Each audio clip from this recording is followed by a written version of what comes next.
In 1945, workers in Egypt accidentally uncovered ancient Christian texts that delve into the hidden teachings of the Bible about manifestation, consciousness, and unity.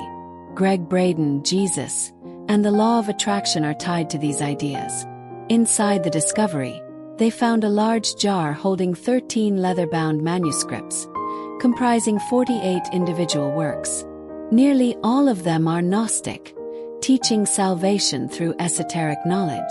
Among them was the Gospel of Thomas. In Gnosticism, humans are seen as souls trapped in material bodies, and only true knowledge enables them to ascend. According to this belief, Jesus serves as the Redeemer who shared this knowledge to free humanity. He passed these teachings to select disciples, one being Thomas. In most spiritual paths or traditions, the ultimate discovery leads to similar ascension. If these teachings had been included in the modern Bible, their message might have been clearer and more focused on the inherent power within every individual.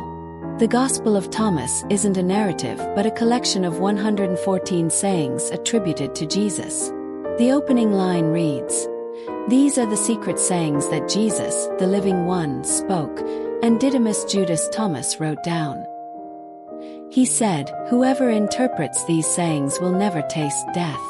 Let those who seek continue searching until they find. When they find, they will be disturbed. When they are disturbed, they will marvel and reign over the universe.'" The sayings themselves aren't the secret. Their true meaning lies in interpretation. Finding the answers may disturb you, as they challenge much of what you've been taught. But once the truth resonates, it will amaze you, revealing the power within to govern your life and experience heaven on earth. The Gospel of Thomas was excluded from the Bible, with various reasons offered. Some religious leaders argue that comparing it to the New Testament reveals a very different Jesus and a unique perspective. They claim these teachings align with certain philosophical principles but aren't essential to the Bible's core work. How many are familiar with the Lost Gospel of Thomas? Some of you may know this text, a profoundly influential one. It's considered powerful because it's thought to reflect Jesus' actual words, teaching others how to harness the power of human emotion. If indigenous and ancient peoples understood this, why don't we? What happened to this knowledge?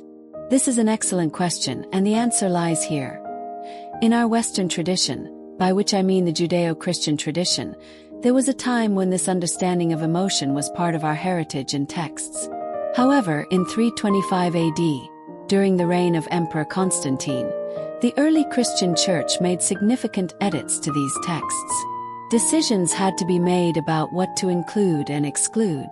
As a result, at least 45 books were either entirely removed or heavily altered, shaping what is now known as the Western biblical tradition. These changes caused a significant loss of information, cutting off access to this once vital knowledge. Information that reveals how everything is interconnected was lost. We also lost the knowledge of the language that connects with this field. We know this because we are now rediscovering such information in the Dead Sea Scrolls, the Nag Hammadi Library, and the Coptic texts. These hidden teachings of the Bible explore manifestation, consciousness, and oneness. Gregg Braden, Jesus, and the law of attraction relate to this. We know this knowledge was lost when we find writings attributed to Jesus that do not appear in our main sources but align with those that do. These writings are often accepted as his. Yet, when some sayings seem inconsistent with other teachings, they are dismissed, not because they lack truth, but because they are sacred knowledge meant for all people, though preserved for only a few. Highlighting the idea that every person shares the same divine power as Jesus, rather than viewing it as an external force to fear, would have transformed our understanding of life and history. Being different does not mean being separate. We are all expressions of one universal consciousness in various forms. Below are sayings from the Gospel of Thomas and their possible meanings. Verse 3. If those who lead you say, "The kingdom is in the sky," then the birds will precede you.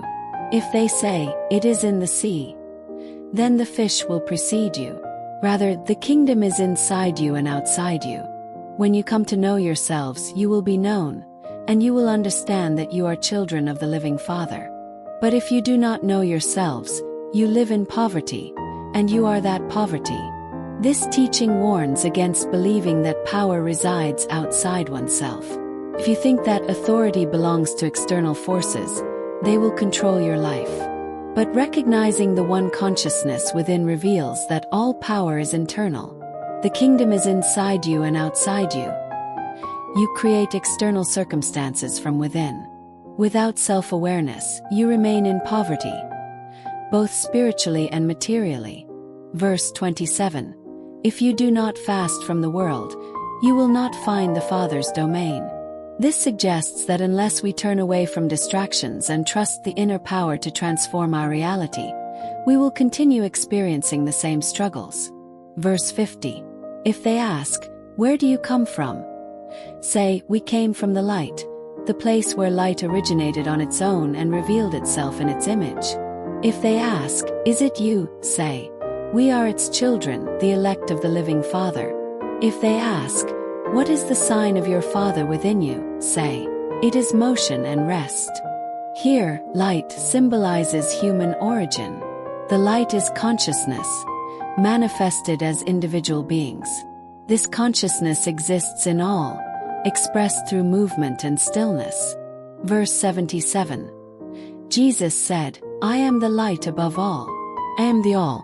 From me all things come, and to me they all return. Split a piece of wood, and I am there. Lift a stone, and you will find me there." This reveals that the universal consciousness exists in everything. What resides in Jesus also lives within all creation. Verse 113. His disciples asked, "When will the kingdom come?" Jesus replied, "It will not come by waiting for it. It will not be a matter of saying, 'Here it is,' or 'There it is.' Rather, the kingdom is already spread out upon the earth, but people do not see it." This underscores that the kingdom is not an event or place but a state of awareness. It is present everywhere, waiting to be recognized. The Father is present everywhere on earth, yet people fail to recognize it. The power has always been within us, but we have forgotten it. It's not something we must wait to experience. This consciousness is already part of everything, including every individual. To activate the divine matrix in our lives, we first need to understand how it operates, and science explains that. Next, we must speak the language the divine matrix understands, and science doesn't teach us that. This knowledge comes from our past, culture, history, and those who have practiced this language for millennia. That's exactly what we're learning now. What Jesus and the great masters revealed about this language. It's the same across traditions, whether Buddhist, Hindu, Christian, or pre-Christian. They all tell us there is an energy field and that we have the means to interact with it. This insight comes directly from the Gospel of Thomas, a document proving the existence of this ancient gospel. If you understand Greek, you can even read some of the letters preserved in it. The Gospel of Thomas was written roughly 300 years after Jesus' time and contains two key principles. Monks in Tibetan Buddhist monasteries teach that feeling is the essence of prayer, and that we must feel as though our prayers are already answered. Similarly, in Egyptian monasteries' texts, hidden teachings from the Bible that explore manifestation, consciousness, and oneness offer instructions on this process. These teachings, once part of our tradition before being edited, provide critical guidance. If you have a copy of the Gospel of Thomas, look at verse 106, translated from the Nag Hammadi Library. If not, it's accessible in libraries or books. Verse 106 states, "When you make the two, thought and emotion, one, you will say to the mountain, 'Move,' and it will move." This verse highlights the immense power achieved by uniting thought and emotion into a single, focused force. What does it mean to make the two one? Let's go back to the concept. Thought and emotion. When these two merge in your heart, they create powerful feelings in your body. Another verse in the Gospel of Thomas, verse 48, emphasizes this idea. If the two make peace with each other in this one house, what is the house? It's you, your body is the temple. When thought and emotion are reconciled within you, incredible things happen. As Jesus teaches, you can command, mountain, move, and it will obey. This idea is repeated throughout the Gospel, showing its importance. However, it doesn't immediately explain how to achieve this unity. That's the next step. In the early Christian Bible, and even in today's versions, there's a passage many have heard. Ask, and you shall receive. But countless people ask, and nothing happens. Why? Because true asking doesn't come from words alone. It's not about pleading, please bring this to me. This is not truly asking. To ask, we must speak to the field, the divine matrix, in a way it understands, using a meaningful language. The field doesn't recognize spoken words. It responds to the energy of our heart. Recall from earlier. The heart generates electrical and magnetic waves, and this is the language the field acknowledges. When you cultivate the feeling in your heart as though your prayer has already been answered, those waves are created, attracting that answer to you. In the Bible you have today, like the King James Version, John 16 verses 23 to 24, we see a condensed, edited version. It says, "Whatsoever ye ask the Father in my name, he will give it to you. Hitherto have ye asked nothing in my name. Ask, and ye shall receive, that your joy may be full." This version omits two sentences that explain how to ask. These sentences were removed during the 4th century edits. Would you like to see those original lines? Let's examine the original Aramaic and its retranslated form. The retranslation begins similarly but restores the missing elements. "All things that you ask directly from within my name will be given to you." So far you have not done this. It explains that asking with just your voice isn't enough. Now here's what was removed. Ask without hidden motive and be surrounded by your answer. Be enveloped by what you desire, so your joy may be full. This teaches us not to simply speak words but to immerse ourselves in the feeling of having already received what we desire. If you want a perfect relationship or healing for a loved one, feel as though it has already occurred. Be enveloped in that reality. This is the moment when thought and emotion merge. When you think of the healing and feel the love associated with it.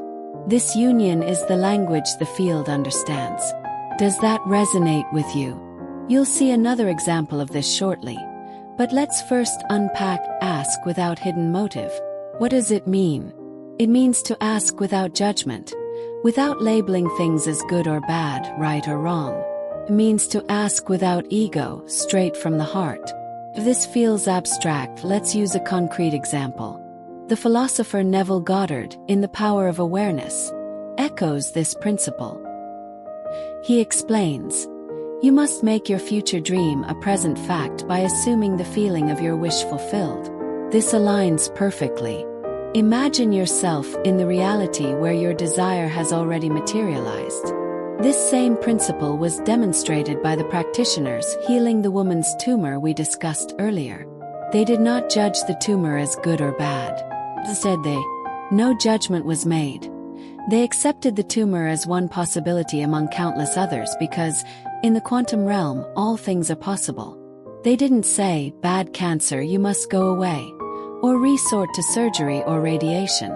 Instead, they accepted the cancer as it was, free of judgment or hidden motive, and chose a new reality by assuming the feeling that the woman was already healed. They focused on feeling as though the woman was completely healed, fully functional, and entirely restored. The chant they used, "Wasa Wasa," roughly translates to "already done, already done." As their excitement grew, they chanted "Mate, mate," which means now, now, now. Not in a year, a month, or even 5 minutes, but now. In the quantum world, now is key. Her body responded because physical reality must align with the language it understands. In Buddhist traditions, they emphasize the quality of the feeling. In Judeo-Christian traditions, we find instructions to surround ourselves with the desired outcome and create that feeling. Together, these teachings highlight that this process begins in the heart, not the mind. feeling as if the prayer is already answered, without judgment or ego, and living from the result as if it has already happened, is the key. Are there any martial artists here? Karate experts. I studied martial arts in my 20s, 30s, and a bit into my 40s and 50s. Have you ever seen martial artists breaking concrete blocks as a demonstration of focus? You've probably witnessed this, right?